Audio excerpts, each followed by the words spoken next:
हजुरलाई एकदम राम्री देखेछ यो ब्युटिफुल एकदम यो अटायरमा एकदम सुन्दर देखिरहेछ हजुरलाई। सेवारो नमस्कार, तपाईहरु यतिखेर धरान म्यासेन्जर हेरेर बसिराख्नु भएको छ र यतिखेर चाहिँ हामी तपाईले ब्याकग्राउन्डमा देखिसक्नु भयो होला हाम्रो ब्युटिफुल नाना समाजसेवी मीना सिंहक नाना, त्यसैगरी हाम्रो धरान एकदमै पछाडी नेपथ्यमा देख्न सक्नुहुन्छ ब्युटिफुल धरान र स्वागत छ नाना हजुरलाई। धन्यवाद सेवारो। यतिखेर चाहिँ अहिले हामी चाहिँ यो ऐतिहासिक दिनमा छौं र अहिले चाहिँ पारुहाङ र सुम्निमाको प्रतिमाको उद्घाटन पनि आज भयो र अहिलेसम्म पनि यहाँ सबैजना हुनुहुन्छ। कस्तो लागिरहेछ तपाईलाई चाहिँ आजको यो दिनमा? अब मेरो आफ्नो फिलिङ्स सेयर गर्नु पर्दाखेरि यो प्रोजेक्टलाई चाहिँ यो सुम्निमा पारुहाङ प्रतिमा निर्माणको यो मेगा प्रोजेक्टलाई चाहिँ जसरी चाहिँ मेयर हर्क साम्पाङले योजना बनाउनु भयो हैन, योजना बनाउँदादेखिको त्यो स्टार्टिङ फेजदेखि चाहिँ अहिलेसम्म मैले कुनै पनि दिन नछुटाइकन सहयोगीको रूपमा काम गरेको व्यक्ति र आजको यो त्यो माहौल हैन सोचे भन्दा एकदमै राम्रो भएको हो र सायद धेरैजना खुसी हुनुहुन्छ होला। धन्यवाद नाना। अनि यो हाम्रो अहिलेको यो जुन पारुहाङ सुम्निमाको प्रतिमाको प्रोजेक्ट भइरहेको छ यो चाहिँ कसरी बनिरहेको छ, सहयोग के कस्तो भइरहेछ नाना? हजुरलाई त धेरै कुरा थाहा छ यो सहयोगको बारेमा। मलाई धेरै कुरा भन्दा पनि 100 मा 100 थाहा छ हैन सबै कुरा, किनभने योजना बनाउने नै हामी हो, मेयर हर्क साम्पाङको परिकल्पना हो र सहयोगको रूपमा चाहिँ सुरुदेखि अहिलेसम्म हामीले काम गरेको हिसाबले सबै कुराहरू थाहा छ। अब अहिले चाहिँ हामीले जग्गा खरिद गरेर चाहिँ त्यो जग्गाहरू चाहिँ पास गरेर चाहिँ सबै पास गरेर चाहिँ शिलान्यास गरेको हो हैन। अब अलिकति केही व्यवहारहरू त्यो मिल्न बाँकी छ, जो दाताहरू भन्न मिलेन हामीले किनिसकेपछि हैन, उहाँहरू चाहिँ विदेशतिर पनि हुनुहुन्छ हैन, त्यसैले त्यो अब त्यही अलिअलि केहरू बाँकी रहन्छ, त्यहाँदेखि सबै मिलिसकेको छ। अब हाम्रो अर्को चरण चाहिँ के हो भन्दाखेरि चाहिँ हामीले मूर्तिको कुरा गरेका छौँ, प्रतिमा हैन। अब प्रतिमा बनाउँदाखेरि चाहिँ मूर्तिकारहरूको आवश्यकता पर्छ, अनि अब हामी चाँडै चाहिँ मूर्तिकारहरूको चाहिँ भेला राख्छौँ हैन, त्यस पछाडि सरसल्लाह गर्छौँ, छलफल गर्छौँ हैन। अब हामीले चाहिँ हाम्रो चाहिँ इन्जिनियर हुनुहुन्छ पारसमणि राई, एकदमै राम्रो डिपिआर पनि बनाउनु भएको छ, उहाँ चाहिँ एकदम युथ एकदम क्रिएटिभ माइन्ड पनि लाग्छ मलाई सुरुदेखि हेर्दाखेरि। भाइले भने जस्तो चाहिँ हामी चाहिँ के अरे प्रकृति पूजक पनि भन्छौँ, फेरि मूर्तिको कुरा पनि गर्छौँ भन्ने खालको कुराहरू पनि हामीले बहस गरेका थियौँ हैन। तर अब हामीले विभिन्न हिसाबले हेर्ने हो हैन, प्रकृति पूजकहरूले चाहिँ मूर्ति बनाउँदा कस्तो बनाउँछन् भन्ने बारेमा छलफल गर्न बाँकी छ हैन। त्यसैले अब अहिले चाहिँ यसरी नै अगाडि बढिरहेको छ। अब जग्गा खरिद गरेको छ, अब यो एकदमै यो प्लटै हैन, एकदमै यो धेरै जग्गा हो हैन, 14-15 करोड बराबरको जग्गा नै छ, अनि प्रोजेक्ट पनि मेगा प्रोजेक्ट हो।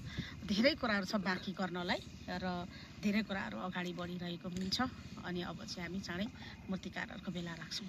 अब हजुरको अब आज चाहिँ अब हाम्रो शिलान्यास चाहिँ भयो हैन, अब चाहिँ नि काम चाहिँ कहिलेदेखि सुरु हुन्छ कि अब भोलिदेखि नै भटाभट हुने हो कि? हुँदैन त्यस्तो, अहिले चाहिँ हुँदैन। हामीले यो एउटा शुभ साइत जोडायौँ, सालपासीले चाहिँ गएर त्यहाँको चाहिँ जल माटो र ढुङ्गा ल्याएर चाहिँ शिलान्यास गर्ने भनेर एउटा शुभ साहित्यहरू हेरिन्छ। त्यो आज मङ्सिर 9 गतेको मिति भनेको चाहिँ शुभ साहित्यको मिति हो हैन, त्यसैले शिलान्यास चाहिँ गरिरहेको हो।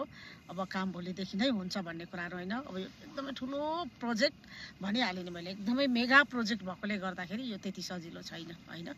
अब हामी अन्य कुराहरू पनि तयारी पनि गरिरहन्छौँ र पहिलो चरणमा चाहिँ हामी मूर्तिकारहरूको भेला राख्छौँ।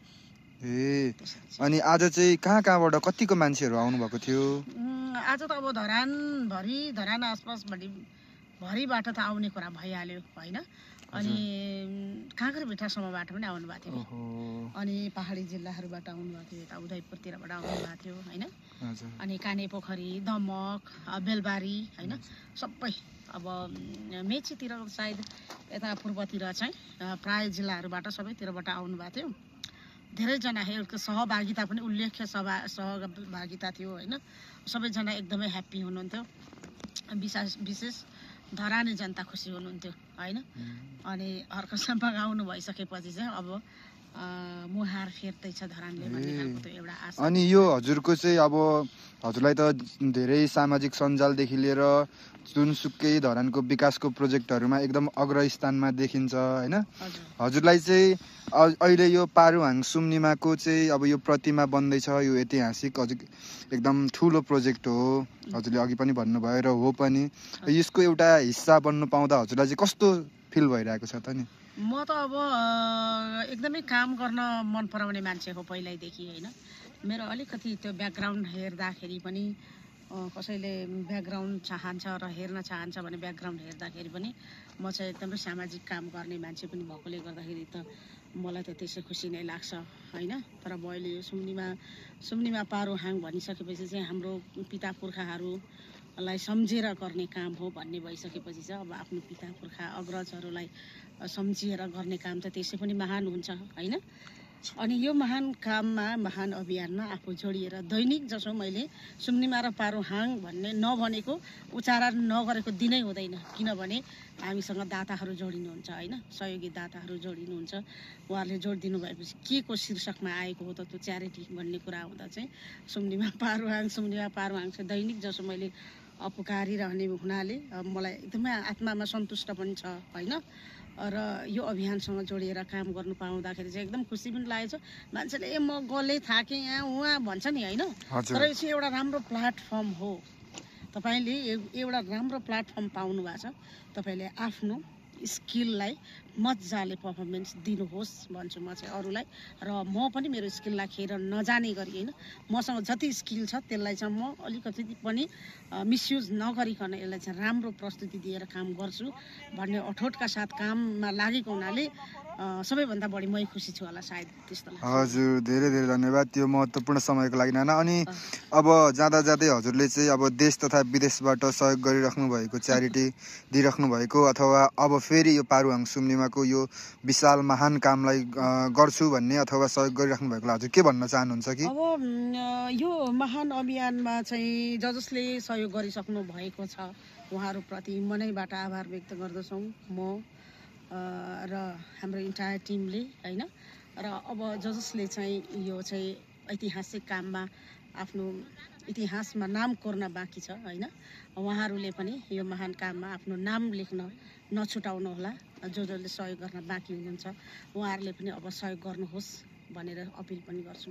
एनिवेज तपाईँको महत्त्वपूर्ण टाइमको लागि धेरै धेरै धन्यवाद नाना। हजुरलाई एकदम राम्री देखेछु, यो ब्युटिफुल एकदम यो अटायरमा एकदम सुन्दर देखिरहेछ हजुरलाई। ल आफ्नो समयको लागि धेरै धेरै धन्यवाद नाना। धन्यवाद। अब यता पनि देखाइदियो हुन्थ्यो।